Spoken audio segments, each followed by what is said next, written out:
Morning बच्चों, आज का वीडियो बड़ा ही स्पेशल होने वाला है।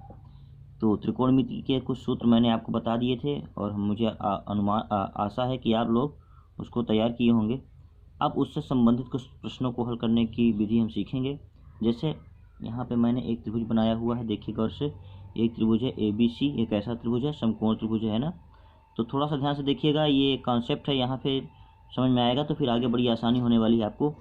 और मैंने एक यहाँ A लिख दिया, यहाँ B लिख दिया, यहाँ पे C लिख दिया, ठीक है। यहाँ पे तीन भुजाएं हैं, त्रिभुज की कितनी भुजाएं हैं? तीन। देखिए, एक भुजा हो गई AB, एक भुजा हो गई BC और तीसरी भुजा हो गई CA, ठीक है। तो ये 90 अंश है, इसका मतलब कर्ण कौन होगा? ये होगी। कर्ण का नाम क्या होगा? CA, है ना। और एक लंब होगा, एक आधार होगा। जैसा कि मैंने पहले बताया था, A की बात करेंगे तो A के लिए लंब कौन होगा? BC होगी। और C के लिए लंब क्या होगा? AB होगा। कर्ण सबके लिए सेम रहेगा, यानी कर्ण दोनों के लिए क्या रहेगा? C, ये रहेगा AC। तो जैसे मैंने मान लीजिए सवाल आपसे पूछ रहा है साइन A का मान इस चित्र को देख के बताना। तो साइन A का मान क्या होता है? लंब बटे कर्ण।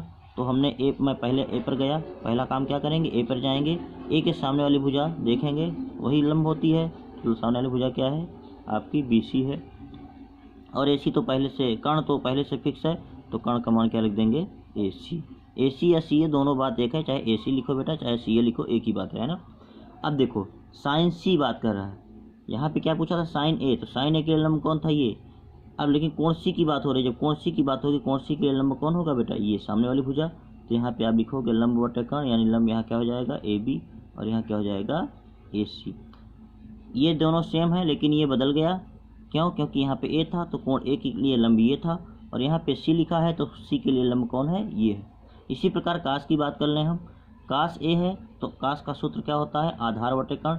तो कास, अब A की बात पहले देखते हैं। A के लिए लंब कौन है? ये है, ये लंब हो गया, ये आपका कर्ण है। तो जो भुजा बच गई वही तो आधार होगा, यानी ये कर्ण है, ये लंब है, ये कर्ण है, और ये क्या होगा? आधार। तो कास A का मान क्या होगा? आधार बटे कर्ण, यानी AB बटे AC, है ना। और यहाँ पे क्या हो जाएगा? यहाँ पे आपका हो जाएगा कास C लिखा हुआ है, यानी C के लिए लंब कौन होगा? ये होगा। कर्ण कौन होगा? कर्ण तो यही रहेगा। और आधार कौन होगा? BC। तो यहाँ कास C बराबर हो जाएगा BC बटे CA।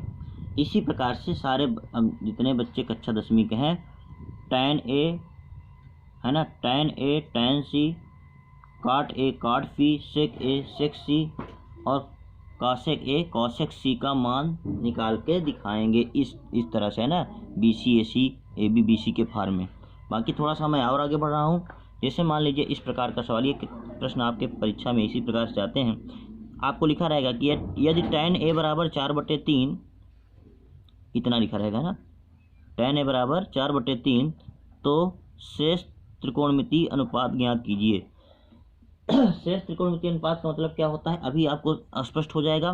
पहले इसको देखिए, tan A बराबर 4/3 लिखा है, इसका मतलब tan का मतलब क्या? tan का सूत्र क्या होता है? आप पहले जानते हैं, लंब बटे आधार। यानी बेटा यहाँ पे क्या क्या दिया है आपको? लिखा है लंब, है ना, लंब बराबर दिया है 4, और आधार बराबर क्या दिया है? आधार बराबर 3, ऐसा आपको लग रहा होगा, लेकिन वास्तविकता ये है कि ये लंब और आधार का अनुपात दिया है, ना कि इसका मान। तो यहाँ क्या लिख लेंगे? अनुपात। यहाँ पे इसको क्या मान लेंगे? 4x, इसको क्या लिख देंगे बेटा? 3x, ठीक है। 4 हमने यहाँ से लिया, 3 हमने यहाँ पे लिया, x को अपने से ले लिया। तो लंब हमको पता चल गया, आधार पता चल गया। अब हम चलते हैं कहाँ पे? पाइथागोरस प्रमेय पे। पाइथागोरस प्रमेय क्या कहती है?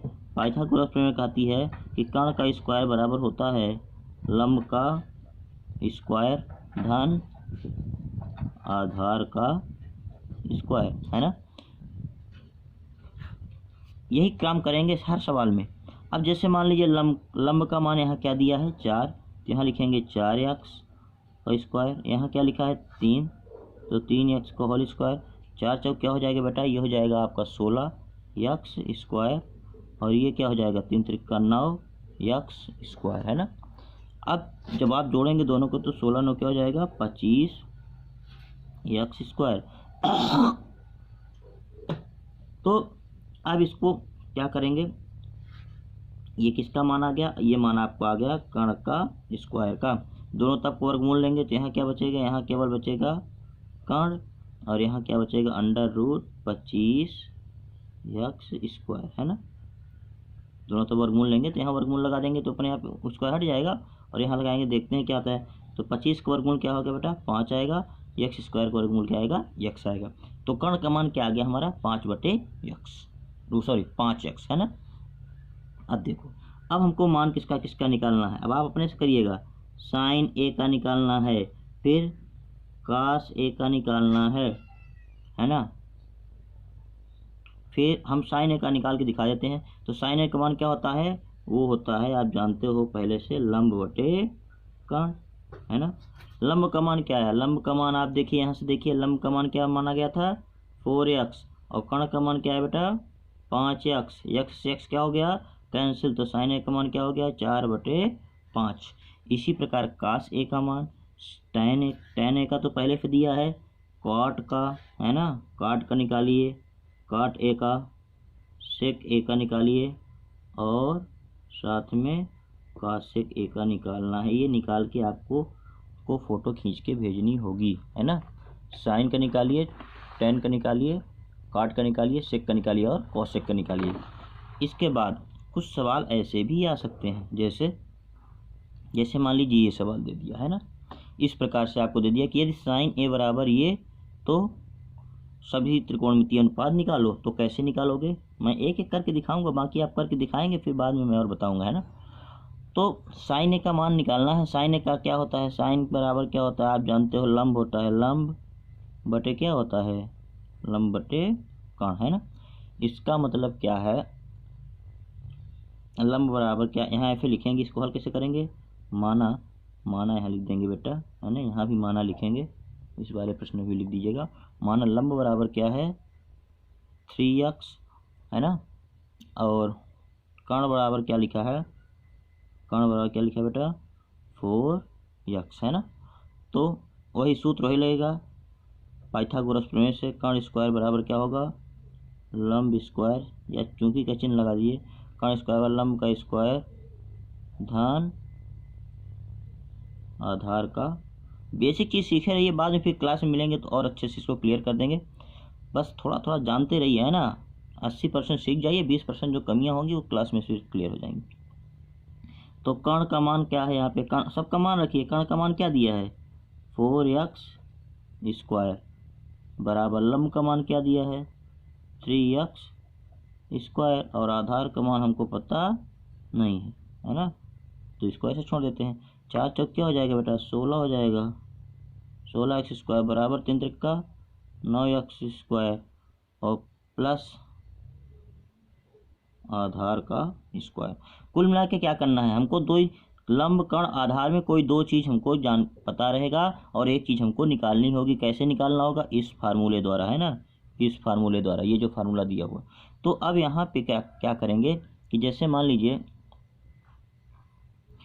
अब इसको क्या करेंगे, इसको हल करेंगे। तो आधार जिसका मान निकालना है उसको अपने साइड में रहने दीजिए, बाकी शेष को एक साइड में लाइए। ये हो जाएगा 16x² माइनस इधर आएगा तो माइनस में हो जाएगा, बराबर क्या हो जाएगा आधार का स्क्वायर। अब इसको क्या करें, 16 में 9 आप घटाओगे तो कितना आएगा, 16 में 9 घटाओ कितना आएगा 7 आएगा ना। तो यहाँ क्या करेंगे 7x² लिख देंगे, और यहाँ क्या लिखेंगे आधार का स्क्वायर। अब दोनों तरफ वर्गमूल लीजिए, तो यहाँ वर्गमूल लगाएंगे 7x², और यहाँ क्या बचेगा केवल आधार, है ना। तो 7 का वर्गमूल तो आएगा नहीं, तो √7 ही रखो, और x का वर्गमूल आएगा केवल x, तो x को बाहर रखो, और ये बराबर हो जाएगा आधार। तो आपने देखा यहाँ मैंने आधार का मान निकाला, और इसके पिछले वाले सवाल में हमने किसका मान निकाला था बेटा, यहाँ पे हमने कर्ण का मान निकाला था, है ना। यहाँ पे हमने किसका मान निकाला था कर्ण का।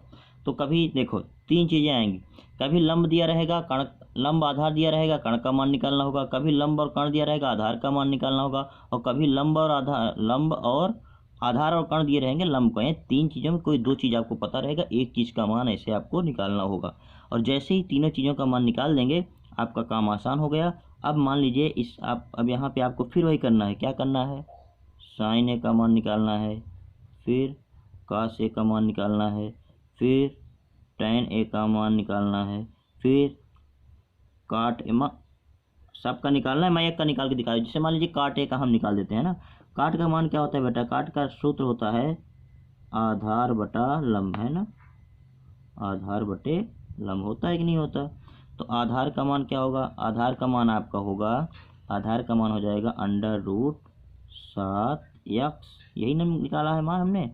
और लंब का मान यहाँ से देख लेते हैं कितना है, 3x माना गया है, तो 3x, तो x से x क्या हो जाएगा? कट जाएगा, तो आपको क्या बचेगा? √7/3, है ना। इस प्रकार काट ए का मान हमारा आ गया, है ना।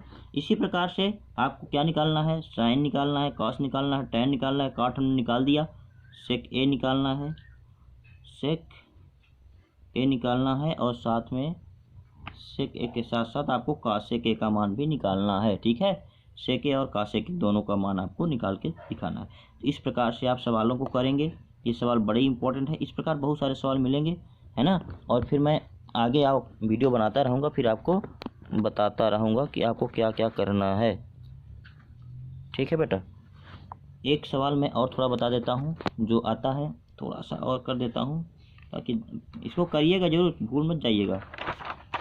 जैसे मान लीजिए ऐसे कभी कोई दे देता है, देखिए कभी कोई ऐसे दे देता है बेटा, कह देता है 15, अच्छा छोड़ दीजिए, नहीं तो फिर आप डिस्टर्ब हो जाएंगे। थोड़ा सा देख लीजिए, कुछ सवाल आप करके दिखाइएगा। और सवाल मैं दे देता हूँ, इसको भी करिएगा। एक सवाल मैं और अपने से दे देता हूँ। जैसे मान लीजिए कास ए बराबर लिखा रहेगा, कास ए बराबर 5/12, नहीं 5/13, है ना। कास ए बराबर 5/13, तो आपको मान किसका निकालना है? साइन ए, काट ए और सेक ए का मान आपको निकालना है, ठीक है। इन तीनों का मान आपके निकाल के हमको दिखाइएगा। तो इसी के साथ वीडियो बंद करते हैं, फिर जैसा होगा कल बताइएगा। धन्यवाद।